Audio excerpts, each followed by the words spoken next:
কি গো আজ আবার কি শুরু বাজাইছো আজ আবার কি শুরু বাজছে মানে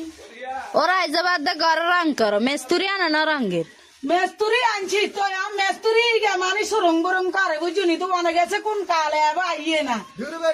ওর বেড়ি তো রঙ মারতে জানে রে ওরা শুনছ ওরা তোর কথা শুন তো রং মারতে হতো না কি রং মারতে গেলে কি তো বেড়ি যারে এত বিয়ে দিতে কে জানো আজ তো জানি না তো আমনের ধরে আমি আনে চলি যান বেড়ি করবো বেড়ি বেড়ির কাম তাই আল্লাহর নাম লো হারি দে নামে জান আমি তো না আছেন আমি জান ও এবারে যাই এ বেড়ি টিয়া খাইবো কুত্তে বিলে এ বেড়ি নিজে কাম নিজে করবো বুঝছেন নি তোকে ইন্নারি লাগে তো আঙ্গ ইনারি লাগতো না আঙ্গ ইন্নারি লাগতো না তাতে কেন সহযোগিতা করতে আর না যা নিজে কাম নিজে করতো না তো নিজে কাম নিজে করলে হতি নিজে কাম নিজে তো আমি মানুষ এম কোন লাগা লাগে আছে লাগা আর লাগ রঙের মেস্তুরি আছে টিয়া কগা বেশি যায় বাড়ি ওই বেড়ারে খা করাইতে এই বেড়ি কাম করা শুরু বেটা তো অনেক গেছে বুঝছো না